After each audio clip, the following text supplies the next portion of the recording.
Apakah ketika panjenengan meminta amalan ini dan saya berikan amalannya, sampean siap untuk mengamalkannya? Coba sekali lagi, yang tidak siap untuk mengamalkan amalan ini boleh tidak mengikuti amalan ini. Dikarenakan amalan ini sangat-sangat berat sekali pantangannya. Yang pertama, amalan ini disebut dengan asma Sungai Rajeh. Yang pertama pantangannya, tidak boleh dibaca dekat dengan orang hamil, karena energinya sangat besar sekali, bisa mengakibatkan keguguran. Di dalam melakukan perjalanan ini nanti, setiap orang yang melakukan perjalanan pasti akan mengalami sebuah cobaan. Apakah itu yang bersifat kesenangan maupun yang bersifat kesusahan. Bismillahirrahmanirrahim.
Assalamualaikum warahmatullahi wabarakatuh. Bismillah, alhamdulillah, wa syukurillah, wa la hawla wa la quwata illa billah. Amma ba'd. Saudara-saudaraku semuanya, alhamdulillahirabbil alamin. Segala puji bagi Allah yang telah memberikan kita kenikmatan sehat, yang mana nikmat sehat ini Masya Allah luar biasa sekali manfaatnya, dan subhanallah sangat luar biasa sekali kenikmatannya yang diberikan Allah kepada kita, sehingga seandainya seluruh air yang di lautan ini dijadikan sebagai pena dan seluruh daun yang ada di dunia ini dijadikan buku untuk menulis semua nikmat-nikmat Allah yang diberikan kepada kita, tidak akan pernah cukup, karena begitu banyak nikmat Allah yang diberikan kepada kita. Nikmat kita bisa bernafas, nikmat kita bisa melihat, nikmat kita bisa mendengar, nikmat kita bisa duduk. Ini suatu nikmat Allah yang luar biasa, sehingga kita tidak akan mungkin mampu untuk menulisnya. Pernah sampai menghitung nafas yang diberikan Allah kepada kita? 1 jam aja udah berapa nikmat nafas Allah yang diberikan kepada kita? Sangat banyak sekali. Oleh sebab itu sepatutnya kita bersyukur kepada Allah, karena bisa jadi duduk yang kita laksanakan saat ini adalah duduk yang diharapkan oleh banyak orang yang ingin duduk seperti kita, karena tidak bisa duduk. Ada yang terkena penyakit ambeien, sehingga kalau duduk pun sakitnya luar biasa. Oleh sebab itu saya minta untuk semua anak-anakku, saudara-saudaraku semuanya, ketika mengamalkan amalan ini, tolong ditanamkan di dalam hati, dimasukkan ke dalam kolbu, niatkan satu saja, yaitu untuk mencari ridha Allah, bukan untuk mencari kesaktian, bukan untuk terawangan, bukan untuk supaya jaduk, bukan untuk supaya kebal. Karena panjenengan ini sekarang saya berikan amalan, maka tugasnya panjenengan untuk mengamalkan. Saya tanya ke panjenengan, apakah panjenengan sudah siap untuk mengamalkan? Dijawab dengan tegas dan penuh tanggung jawab. Karena ketika panjenengan nanti meminta amalan dari saya dan saya berikan amalan itu, berarti panjenengan punya tanggung jawab untuk mengamalkan amalan ini. Amalan itu ialah perjalanan. Perjalanan untuk mendekat kepada Allah, mencari ridha Allah. Apakah ketika panjenengan meminta amalan ini dan saya berikan amalannya, sampean siap untuk mengamalkannya? Coba sekali lagi, yang tidak siap untuk mengamalkan amalan ini boleh tidak mengikuti amalan ini. Dikarenakan amalan ini sangat-sangat berat sekali pantangannya. Yang pertama, amalan ini disebut dengan Asma Sungai Rajeh. Sanadnya dari Syekhona Khalil sampai ke Nabi Khidir alaihissalam. Pertama kali saya mendapatkan amalan ini dari Gus Rohim. Gus Rohim mendapatkan dari Yai Ahmad Muhammad. Yai Muhammad mendapatkan dari Syekhona Khalil Jember di Madura. Saya dapatkan dari Pondok Tempuran. Dan asma ini disebut dengan Asma Sungai Rajeh. Rajeh yang artinya adalah besar. Dan ini adalah bahasa Madura.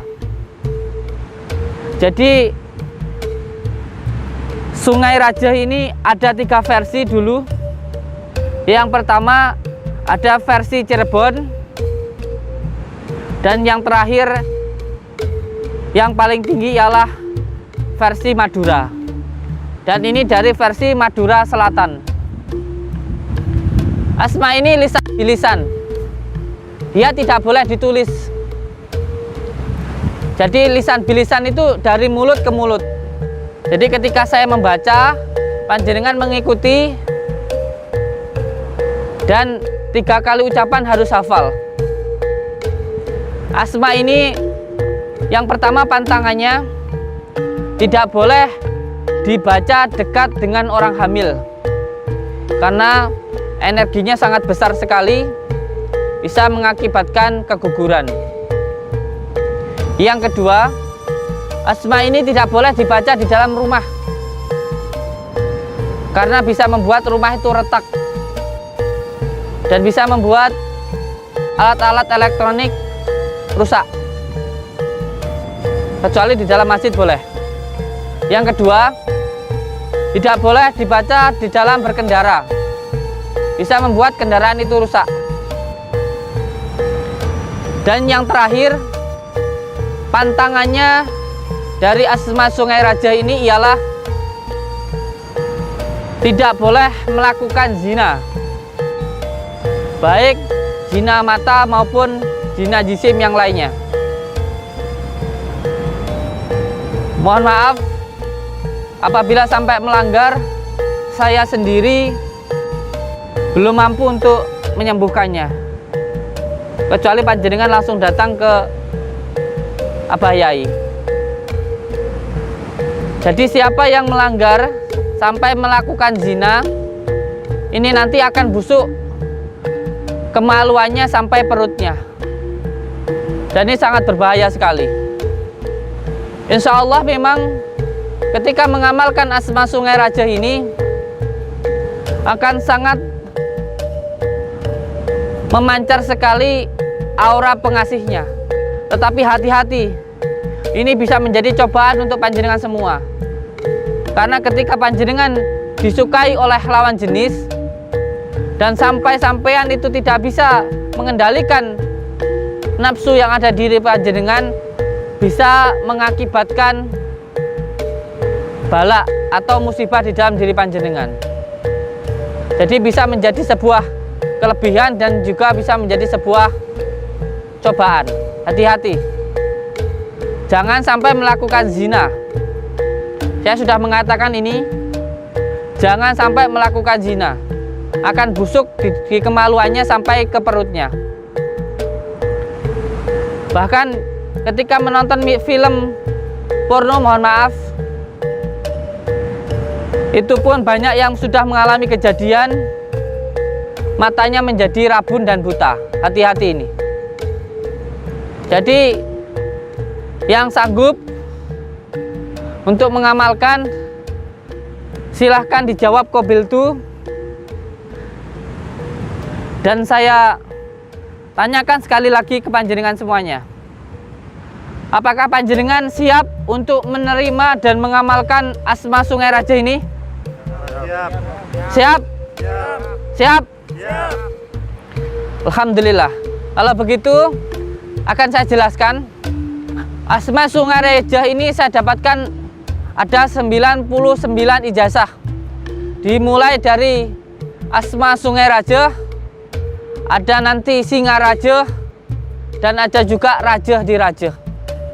Yang pertama wiridnya nanti di pinggir sungai, asma Sungai Raja. Saya dapatkan pertama kali dari Gus Rohim, Pondok Tempuran. Selama 7 hari diwiridkan di pinggir sungai. Apabila ketika berzikir, aliran sungai yang harusnya mengalir, dia berlawanan arus atau bergejolak. Jadi yang harusnya mengalir ke sana, ada yang air mengalir ke atas dan dia bertempuran gobiak begitu. Itu menandakan bahwa ilmunya atau jisimnya, hijibnya sudah masuk ke dalam diri panjenengan. Yang kedua, Singa Raja, nanti riyadhahnya, zikirnya di antara pertemuan antara sungai dan laut. Diamalkan selama 41 malam. Yang ketiga, Tasik Raja, wiridnya harus di tengah laut, seperti di karang yang di atas itu, atau di sana, di atas sana, di atas karang itu, di atas gunung itu nanti. Zikirnya di sana. Itu nanti dilakukan selama 3 bulan dan makannya hanya ada yang apa di situ. Kalau saya dulu makannya ya gedebok, dedaunan dan sebagainya, ngidang. Jadi saya minta untuk panjenengan semuanya, ketika saya berikan amalan, maka panjenengan harus siap untuk mengamalkannya. Karena ketika jenengan meminta amalan, berarti siap untuk mengamalkan. Dan ketika seseorang mengamalkan, orang mengamalkan itu ialah orang yang berjalan. Mengamalkan itu ialah orang yang berjalan. Berjalan untuk menuju kepada Allah, sampai pada akhirnya ke futuh atau kebuka, bermuqarabah kepada Allah. Ketika belum sampai atau belum ke futuh, di dalam melakukan perjalanan ini nanti, setiap orang yang melakukan perjalanan pasti akan mengalami sebuah cobaan. Apakah itu yang bersifat kesenangan maupun yang bersifat kesusahan. Setiap seseorang yang berjalan pasti akan diuji dengan kesenangan maupun dengan kesusahan. Jadi ketika mengamalkan ini nanti, panjenengan seumpamanya melihat keris, panjenengan melihat batu yang bisa menyala, panjenengan ada yang mendatangi seperti memakai jubah, mengaku wali, mengaku kiai, mengaku nabi, dan mengaku malaikat dan sebagainya. Jangan pernah tertuju pada hal itu. Jangan dianggap. Sebab panjenengan seperti pohon yang dimana pohon itu banyak batang-batangnya. Batangnya ada yang seperti keris, seperti batu, gampang disukai orang, gampang mendapatkan rezeki, itu hanya batang-batangnya saja. Kalau bisa mendapatkan pohonnya atau satu, yaitu ridha Allah, maka semuanya akan dapat. Tetapi kalau hanya tertuju pada batangnya, yaitu kesaktian, keris, batu, atau orang-orang yang datang mengaku wali, mengaku sebagai guru, jangan sampai tertuju pada hal itu. Niatkan satu saja, yaitu untuk mencari ridha Allah. Kalau hanya dapat kesaktian, ya hanya sakti tok, tidak dapat ridha Allah, selamat tidaknya ya nggak tahu. Kalau tertuju pada keris, dapatnya ya cuman keris tok, masalah selamatnya ridha Allah nggak tahu. Setiap seseorang melakukan perjalanan atau mengamalkan, nah ketika mengamalkan itu orang itu berjalan mendekat Allah, pasti ada cobaannya. Yang pertama pasti akan diuji dengan kesenangan, yang kedua pasti akan diuji dengan kesusahan. Setiap seseorang yang melakukan perjalanan atau ketika mengamalkan pasti akan diuji dengan kesusahan maupun dengan kesenangan.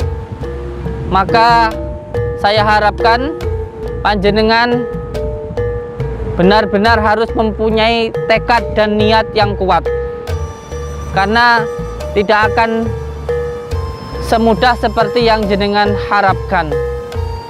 Kuncinya satu, niat untuk mencari ridha Allah, itu saja.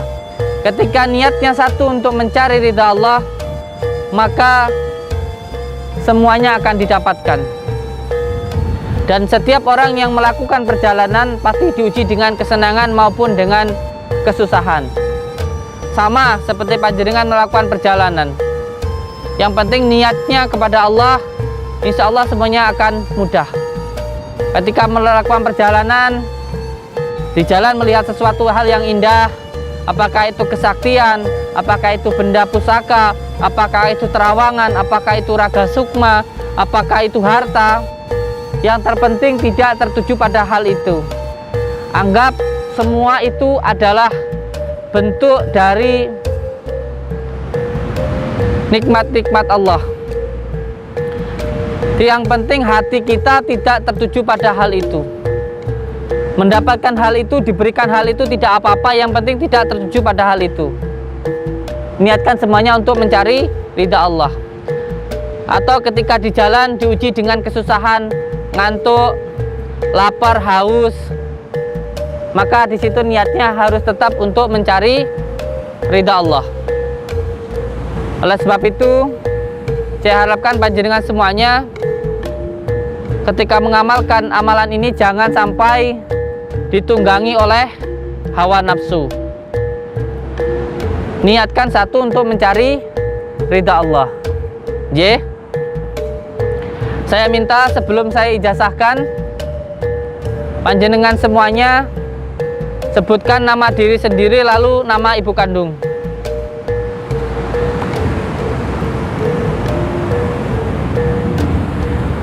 Dalam hati dibaca, sebut nama diri sendiri dan nama ibu kandung. Baca Al-Fatihah khusus untuk ibu kandung dan ayah kandung.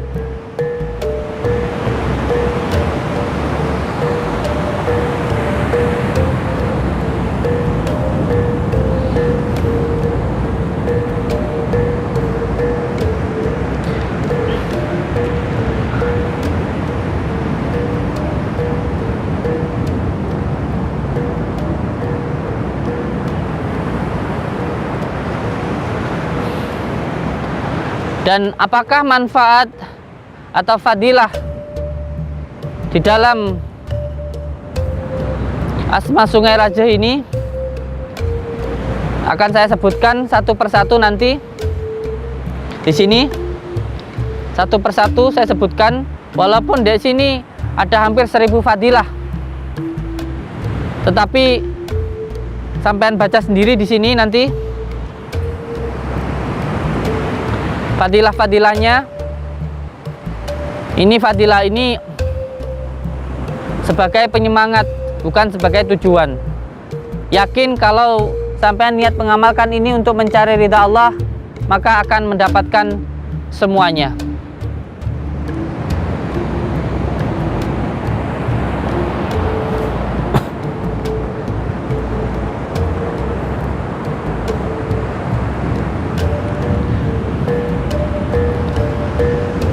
Silahkan asmanya dibaca, ikuti. Asma ini lisan bilisan, jadi harus hafal, tidak boleh ditulis. Paham? Bismillahirrahmanirrahim. Inna kuwata.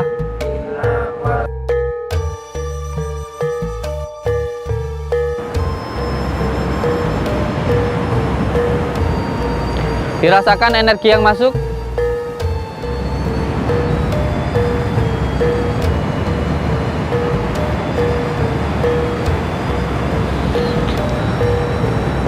Dirasakan. Yang perlu untuk jenengan pahami bahwa asma ini asma yang sudah matang. Insya Allah tidak perlu wirid.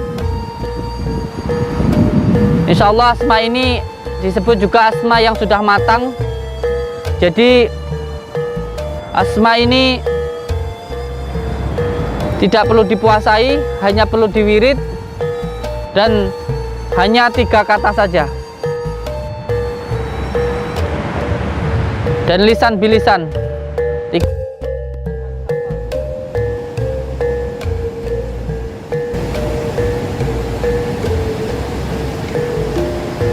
Ulangi lagi, tangannya rentangkan ke depan, tangannya rentangkan ke depan ke sini, dan langsung diikuti gerakannya. Bismillahirrahmanirrahim. Bismillahirrahmanirrahim. Inna kuwata. Inna kuwata. Inna kuwati. Inna kuwati. Nakabanata.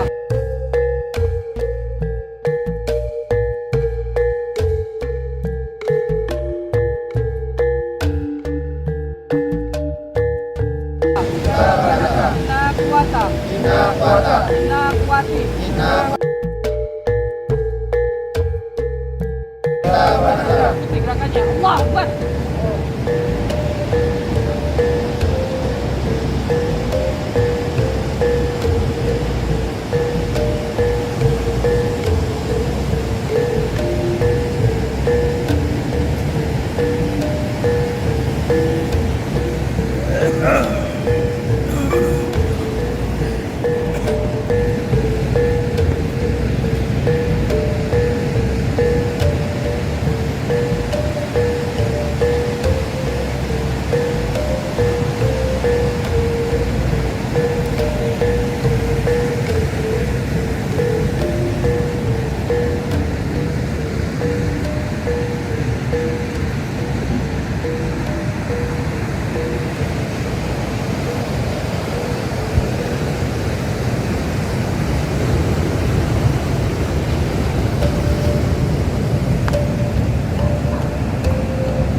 lewat anu lidah 3 kali tahan nafas. Setelah itu tarik nafas dari hidung, tahan di dalam perut,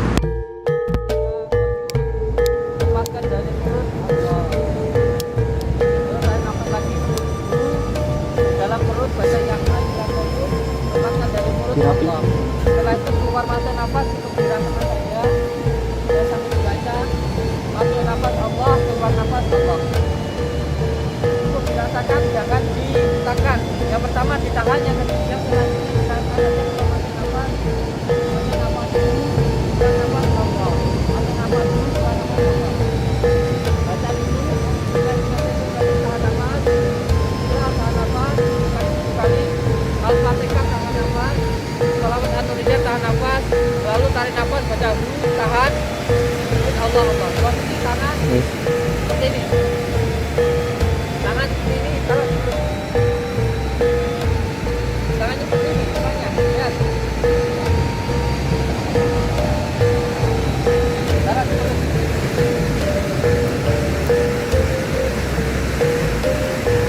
Relax ya, ya. Mulai. Tarik nafas, baca.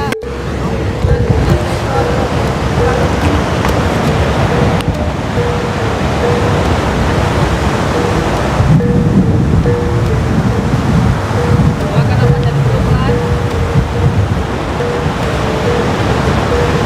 Tarik nafas lagi dari perut.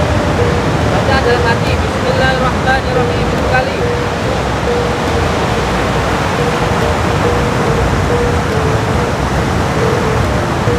Buang nafas dari mulut pelan.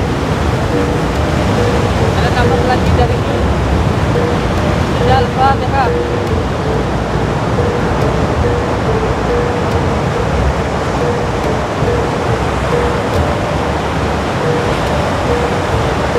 Lepaskan dari mulut pelan. Tarik nafas lagi. Baca sholawat. Tidak.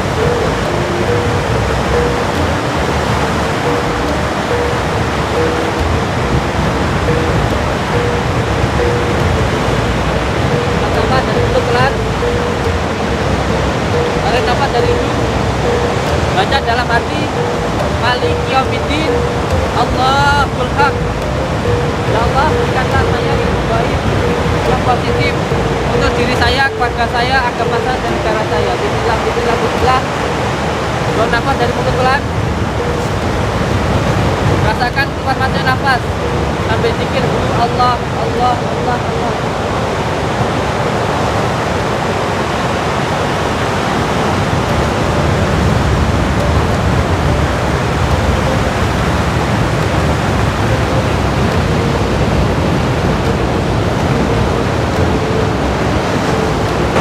Setting cukup.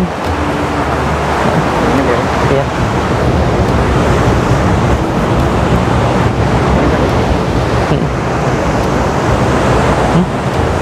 Apa? Apa? Enggak apa-apa.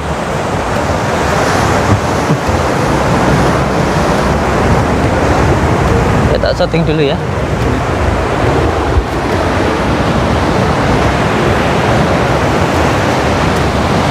Kameranya gimana?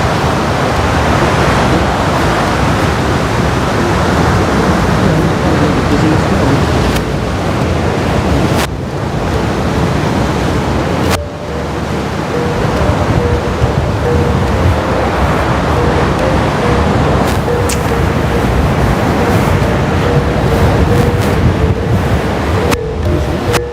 Bawa.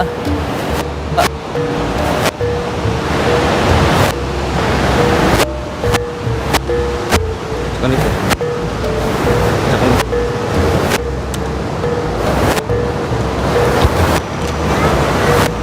Gimana?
Wah!